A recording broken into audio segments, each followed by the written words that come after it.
De fato, a Igreja Anglicana, nós temos uma, também um caminho na liturgia histórico, né? Quando a Igreja Anglicana começou e se oficializou ali no século XVI, foi elaborado o chamado primeiro livro de oração comum. Este livro de oração comum é de 1549 e eu vou apresentar aqui para vocês. Esse é o livro de oração comum da Igreja do Brasil. Cada igreja anglicana ao redor do mundo, a Igreja Anglicana está presente em 165 países e somos mais de 85 milhões de anglicanos ao redor do mundo. Mas em cada uma das que a gente chama de província das igrejas, elas têm um livro de oração comum. E esse livro de oração comum é o que nos une. E a gente tem uma compreensão muito especial de que é através a máxima, como se diz, lex orante, lex credente. Ou seja, aquilo que a gente reza é o que a gente acredita, é o que a gente crê. E aí, um dos elementos principais está na festa do Pentecoste, que é a festa do Espírito Santo. Então, por exemplo, agora nós estamos vivendo a quadra do tempo comum da igreja, né?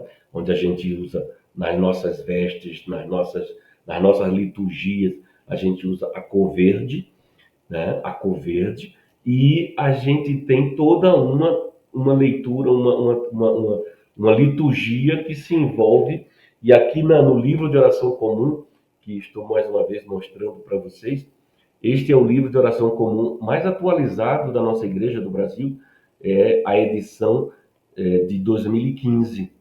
E aí a gente tem, o que que a gente entende que o Espírito Santo brota na vida através da oração?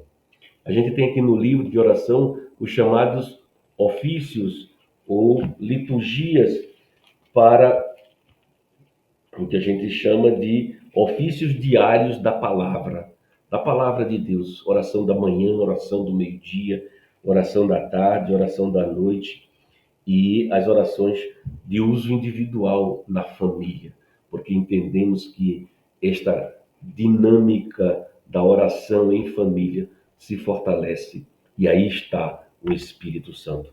Então, nossa liturgia, ela se envolve nesta dimensão e ela é a base da nossa crença, daquilo que a gente crê, daquilo que a gente vive, é o que a gente reza, é o que a gente ora. Então, para nós anglicanos, o Espírito Santo está presente nos elementos gerais da nossa liturgia, desde sacramento do batismo, que é a iniciação na vida cristã, até a celebração eucarística, que é a presença sacramental do Cristo no meio de nós, e passando por todos os outros sacramentos de matrimônio, de perdão, de penitência, enfim. Esta para a gente é a presença e a ação do Espírito Santo.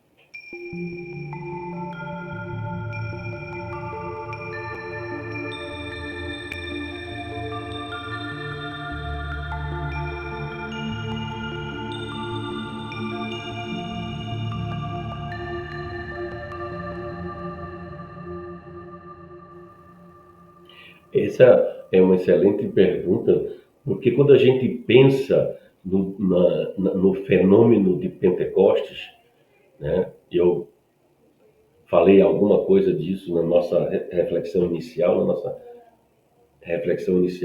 dizendo que o Espírito Santo é ventania, né? O texto diz que o Espírito Santo é vento que sopra aonde quer. Ou seja, a gente não tem controle, a gente não tem domínio sobre o Espírito Santo. O Espírito Santo está no meio de nós. E toda essa imagem do Pentecostes, das línguas de fogo, da língua, cada um falando em suas línguas diferentes, em diferentes etnias, é uma sinalização muito concreta da diversidade. Da diversidade. E que a diversidade é alguma coisa que nos enriquece. Sobretudo quando a gente pensa que cada qual de nós tem a sua essência e tem a sua experiência com o Espírito Santo. Eu digo que a pessoa, os fiéis na igreja anglicana, eles têm uma possibilidade, uma alegria de viver a ação do Espírito Santo nas suas vidas, sobretudo através da ação de compromisso, de serviço, de responsabilidade, de fé, e que tudo isso precisa se envolver no amor que inclui, né? No amor que paira nessa ventania, trazendo diversidade e proporcionando vida. Então, eu sempre digo que se a gente está vivendo o Evangelho, e o Evangelho de amor e de serviço, nós estamos vivendo a plenitude do Espírito Santo. Então, na nossa experiência, na nossa comunidade, nas nossas comunidades de fé, a experiência do Espírito Santo passa por esse caminho de compreensão de que a gente precisa renovar cada dia nosso compromisso de fé, nosso compromisso de serviço, e que tudo isso esteja emoldurado no amor que lança fora todo medo.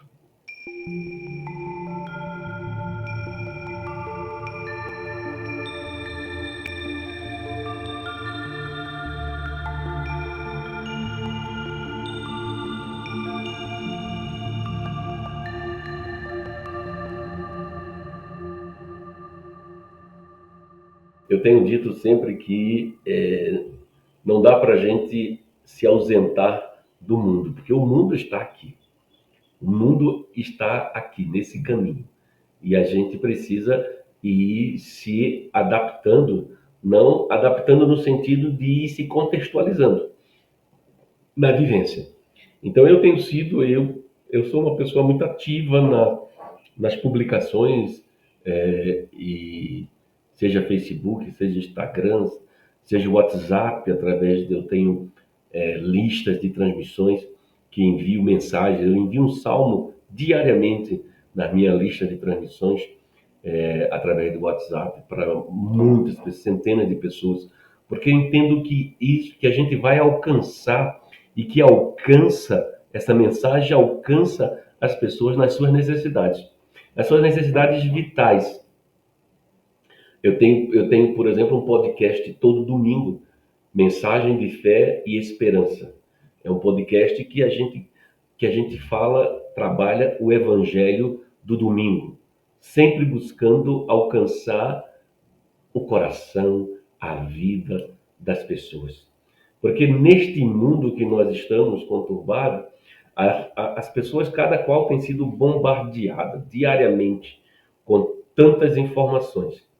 Com tantas informações na vida digital, e que a gente não precisa se ausentar, mas a gente precisa direcionar de alguma forma. E é isso que eu procuro fazer nas minhas postagens, nas minhas publicações e, sobretudo, no envio de mensagens, porque vai alcançar pessoas que estão necessitadas, carentes, precisando de uma palavra de amor, de uma palavra de esperança, de uma palavra que nos renove a certeza de que a gente precisa caminhar e que a vida se constrói no caminho.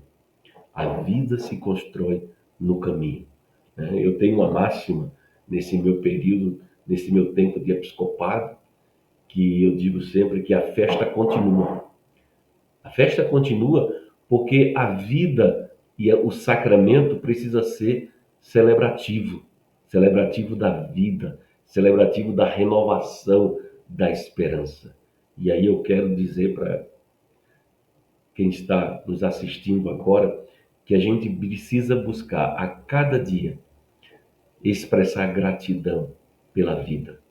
Cada vez que a gente acorda, que a gente amanhece, a primeira coisa que a gente precisa fazer é dar graças a Deus pela vida, por estarmos vivos e prontos para acolher uma bênção de Deus. Se coloque nesse caminho de receber a cada dia uma bênção de Deus. Mas se lembre também de agradecer, como diz o salmista: bendize, ó minha alma, ao Senhor, e tudo que há em mim, bendiga o seu santo nome. Tudo que há em mim, bendiga o seu santo nome. Então nós precisamos viver. E é isso que eu busco fazer na minha caminhada de relação no ambiente digital. Trazer esperança, trazer a memória da mensagem do Cristo que diz ali, através do profeta Isaías: não tenhas medo, porque eu estarei contigo. E quando passares pelas águas, não te submergirão. E quando passares pelo fogo, não te queimará, nem a chama arderá em ti. Porque eu sou o Senhor, e tu és meu, hoje e sempre. Que Deus nos abençoe. Amém.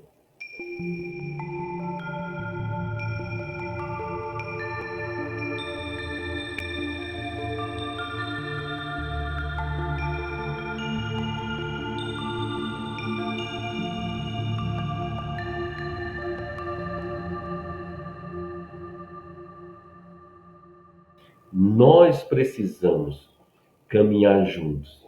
Fé e ciência, espírito e ciência.